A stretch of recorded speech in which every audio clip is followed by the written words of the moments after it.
کچھ لوگوں نے یہ پروپیگنڈا بھی پھیلایا ہے ہمارے درمیان میں سے کہ بڑے کی قربانیاں جو ہوتی ہیں اجتماعی قربانیاں یہ جائز نہیں ہے، آدمی کو اپنی قربانی کے وقت سامنے ہونا ضروری ہے، ایسی باتیں پھیلائی گئی ہیں۔ میں آپ کو حدیث پاک سناتا ہوں۔ اللہ کے نبی صلی اللہ تعالیٰ علیہ وسلم نے ارشاد فرمایا حضرت فاطمہ سے، کہا ہے فاطمہ اپنی قربانی کے وقت سامنے رہو، قربانی کے خون کا قطرہ زمین پر گرنے سے پہلے اللہ تعالیٰ تمہارے پچھلے سارے گناہ معاف فرمائے گا۔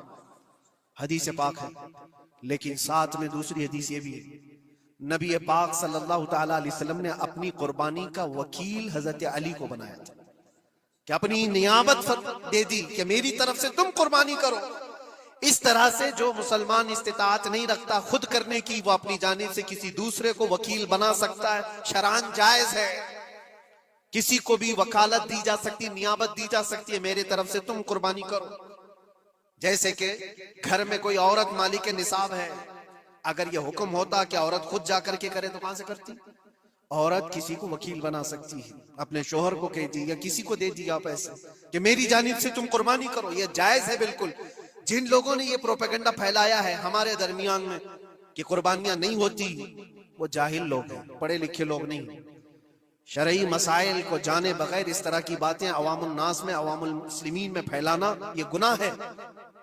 ہاں اس بات کو یاد رکھیں، جو وکیل ہے قربانی کا اس کے اوپر ذمہ داری ہے کہ وہ جتنے لوگوں کی قربانی کر رہا ہے جانور شریعت کے مطابق کا لے، عیب دار جانور کی قربانی نہ کرے، لاغر ہو، کمزور ہو، سینگ ٹوٹا ہوا ہو، کان کٹا ہوا ہو، پیر کٹا ہوا ہو، دم کٹی ہوئی ہو، یا اتنا کمزور کہ چل نہیں سکتا، کھڑا نہیں ہو سکتا، ایسا عیب دار جانور نہ لے۔ یہ وکیل کی ذمہ داری ہے جو سب کی طرف سے قربانی کر رہا ہے۔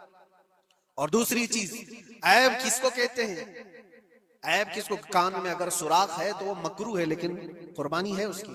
ہاں سینگ اگر بچپن اس کے پیدائشی نہیں آئے تھے تو جائز ہے اس کی قربانی، آئے تھے اور ٹوٹ گئے تو اس کی مقدار بتائی گئی ہے، 1/3 حصہ اگر ٹوٹا ہے تو اس وقت تک جائز ہے، اس سے زیادہ جڑ سے ٹوٹے ہوئے ہیں تو قربانی جائز نہیں۔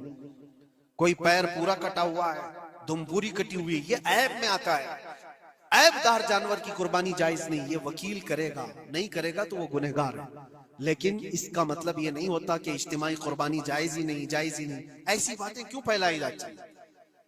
حدیث پاک میں ملتا ہے کہ نیابت اور دوسرے کو وکالت دینا جائز ہے،